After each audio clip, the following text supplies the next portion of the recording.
నమస్తే. చంద్రబాబు నాయుడు గారి ఎట్టకేలకు మిర్చి గురించి మాట్లాడటం మొదలుపెట్టారు. గుండెల్లో గుబులు పుట్టింది.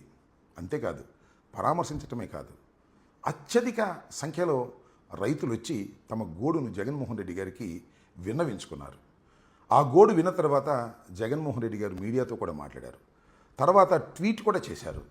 ఇది చూసిన తర్వాత చంద్రబాబు నాయుడు గారికి కొద్దిగా ఆలోచన కలిగినట్టుగా ఉంది. అంతకుముందు ఏమీ ఆలోచన లేదు.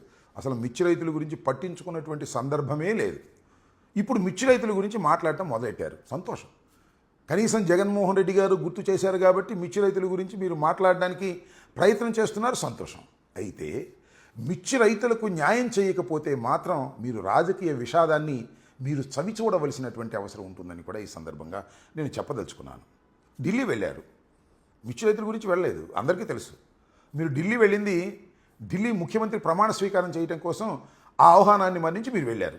అక్కడికి వెళ్ళి మిర్చి రైతుల గురించి మాట్లాడేటువంటి ప్రయత్నం చేస్తున్నారు. నేను అడుగుతానండి, చంద్రబాబు నాయుడు గారు నిన్న జగన్మోహన్ రెడ్డి గారు కూడా ట్వీట్ చేశారు.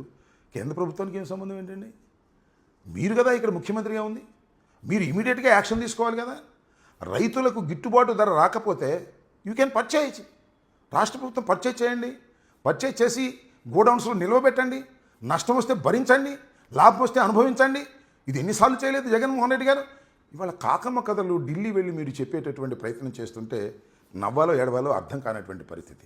రైతు అలో లక్షణ అని బాధపడుతుంటే, ఏడుస్తుంటే, కన్నీరు పెడుతుంటే, ఎకరానికి 1,50,000 2 లక్షల ఖర్చు పెట్టి కేవలం 50,000 1,00,000 మాత్రమే పొందుతుంటే, ఎకరానికి 1,00,000 రూపాయలు నష్టపోతుంటే రైతును ఆదుకోవాల్సింది పోయి ఏదో ఢిల్లీలో ప్రమాణ స్వీకారం కోసం వెళ్ళి అక్కడ సుదీర్ఘమైన ఉపన్యాసాలు చెప్పేటటువంటి ప్రయత్నం చేయటం చాలా దురదృష్టకరం. కేంద్ర మంత్రి గారిని కలుసుకుంటాము, వారికి ఏదో చెప్పి మీకు హాని చేస్తామంటే అప్పుడు దాకా మిర్చి రైతు బతకాలి కదా. మిర్చి రైతు బతకాలంటే ఇమీడియట్గా యుద్ధ ప్రాతిపదిగా మీరు చేయాలి కదా. మేము చేశాం కదా. జగన్మోహన్ రెడ్డి గారు ముఖ్యమంత్రిగా ఉన్నప్పుడు రైతులను ఆదుకోవడం కోసం 3,000 కోట్ల రూపాయలు ధరల స్థిరీకరణ పెట్టి ఆదుకున్నటువంటి సందర్భం మర్చిపోయారా? జగన్మోహన్ రెడ్డి గారు చిన్నోడు, జగన్మోహన్ రెడ్డి గారికి ఏం తెలియదని చాలా సందర్భాల్లో చెప్తున్నారే మీరు. అలాంటి జగన్మోహన్ రెడ్డి గారు తీసుకున్నటువంటి నిర్ణయాలను మీరు చూసి నేర్చుకోవలసినటువంటి అవసరం ఉన్నదనేది కూడా నేను ఇక్కడ అభిప్రాయపడుతున్నాను. ఆలోచించమని కూడా మనం చేస్తున్నాను. ఎస్, ఇమీడియట్గా కొనండి.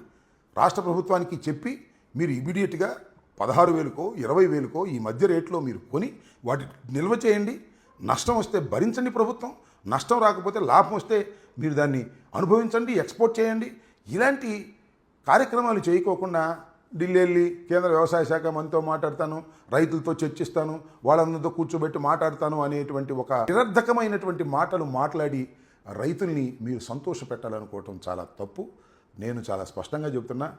ఎప్పుడైతే జగన్మోహన్ రెడ్డికి వేలాది మంది రైతులు వచ్చి తమ గోడును విన్నవించారో అప్పుడు మీ గుండెల్లో భయం బయలుదేరింది.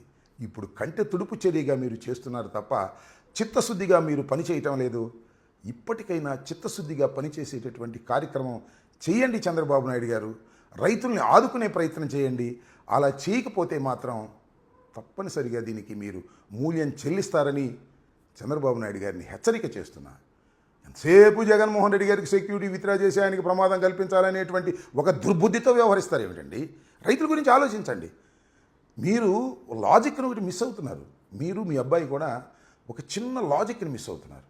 అదేంటంటే జగన్మోహన్ రెడ్డి గారిని మీరు కక్షగట్టి ఎంత నొక్కాలని, ఎంత విపరీతంగా ఆయన మీద కక్ష సాధించాలని మీరు ప్రయత్నం చేస్తారో అంతగా జగన్మోహన్ రెడ్డి గారు పెరుగుతాడు. అంతగా జగన్మోహన్ రెడ్డి గారిని మీరు పెంచుతారు. ఇవాళ Z+ సెక్యూరిటీలో ఉన్నటువంటి జగన్మోహన్ రెడ్డి గారిని Z+ సెక్యూరిటీని విత్డ్రా చేశారు. ఇది దేశవ్యాపితమైన చర్చ కాబోతుంది. రాబోయే కాలంలో ఈ ప్రభుత్వం దానికి మూల్యం చెల్లించవలసినటువంటి అవసరం ఏర్పడుతుంది అనేది మర్చిపోకండి.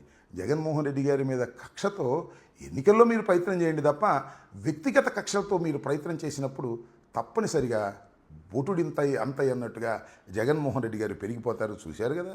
మీరు నిన్న పాలకొండ వెళితే జగన్మోహన్ రెడ్డి గారి రాకకి ఎంతమంది జనం వచ్చారో అది చూసిన తర్వాత అయినా కాస్త బుద్ధి తెచ్చుకొని సక్రమంగా ప్రవర్తించే విధంగా చేయాలని చంద్రబాబు నాయుడు గారికి కూడా నేను చెప్పదలుచుకున్నాను.